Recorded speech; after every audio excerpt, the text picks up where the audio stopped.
Guys, in today's video, we are going to go over a couple of examples that use proof by contradiction. Remember, we have learned about contradiction and have submitted it into our proofs toolbox as a way to prove statements indirectly by first assuming the opposite statement is true, and then trying to find a break in the logic, thus showing that the original statement can never be false. So with that being said, we can get started.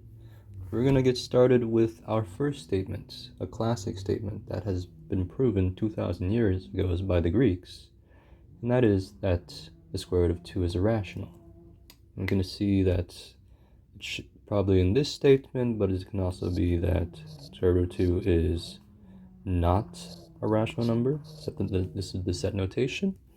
Or some may also see it as square root of 2 is in the real numbers minus q. All this mean the same thing.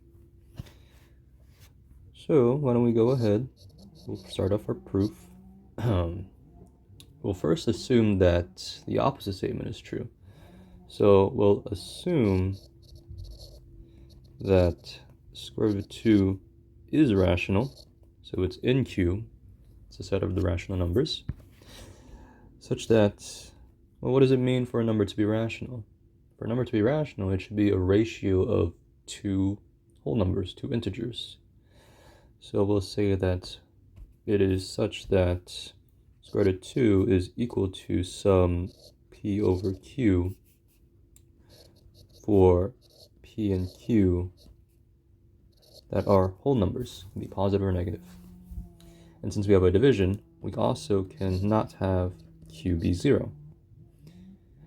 And I guess it's perfectly safe to assume as well that p and q have no common factors. So it's already a reduced fraction like 1/2, 3/5, and something not like 2/4. You can reduce that to 1/2, and there we go. And we can safely assume that.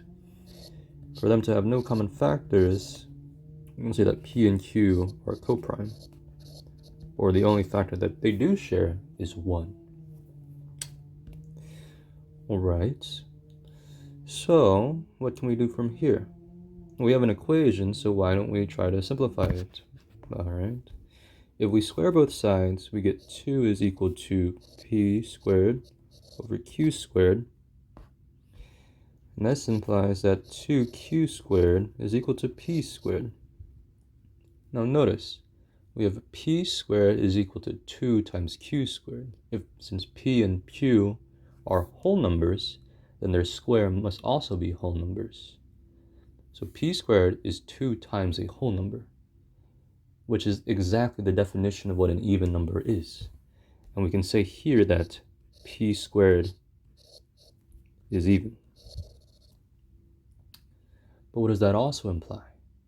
If p squared is even, then p must be even, because the square of an odd number is odd. So this implies that p is even. So if p is even, what does that really mean? We can represent p then as a number 2 times a whole number, k, where k is some integer, positive or negative. Okay, if we do so, we see that putting it back into our original equation, we have 2q squared is equal to 2k squared, because p is 2k. Moving on with the algebra, we get 2q squared is equal to 4k squared, and q squared is equal to 2k squared. And again, we can see that since q squared is equal to 2 times k squared, and k squared is a whole number, q squared must be even. Which also implies that q is even. Alright, but hold on now. Watch, we have p is even, and we have q is even. But remember what we assumed to begin with, p and q are coprime. Their only shared factor is 1. But we just showed here that P and Q also have a shared factor of 2. So the original assumption, this conclusion that we just found contradicts the original assumption. That is a symbol that we can use for contradiction. So P and Q are both even, thus not coprime, which is contradiction. And if this assumption is false, the entire assumption that root 2 is rational is thus false, which implies that square root of 2 is irrational. And there we go. And put a little checkbox right there. So let's recap what we did. We assumed that root 2 was rational, and we represented it as a rational number, P over Q, and we assumed that it is also coprime, P and Q are coprime. But we eventually showed that P and Q were both even and thus had 2, 1, and 2 as shared factors, making them not coprime. So the assumption is thus, there was a break in the logic and the assumption was false, and that means our original statement is true. And that completes the proof. Moving on to the second one, we're going to be showing that another number is irrational, using the same techniques here. So we want to show that log base 2 of 3 is irrational. Alright, so if we start our proof again, we can see that we will start with the assumption that log base 2 of 3 is rational, such that log base 2 of 3 is equal to some fraction a over b for a, b that are integers.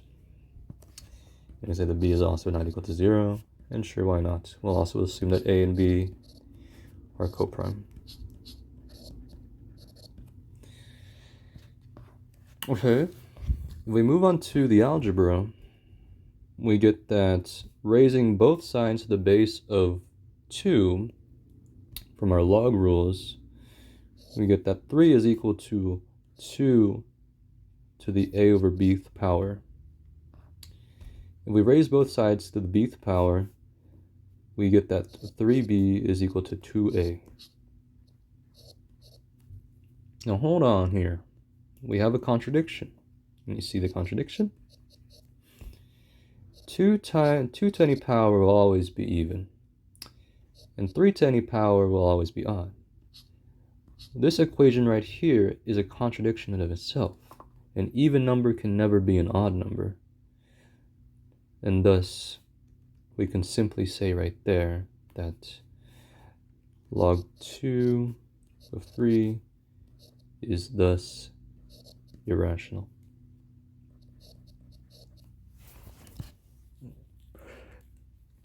And hopefully that makes a little bit of sense. And contradiction was a pretty straightforward task to grab, right? You first assume that the original statement is true, or the opposite statement is true, then try to find a break in the logic, and then doing so means that the assumption is false, and that means the original statement must be true. And we will call that a stopping point.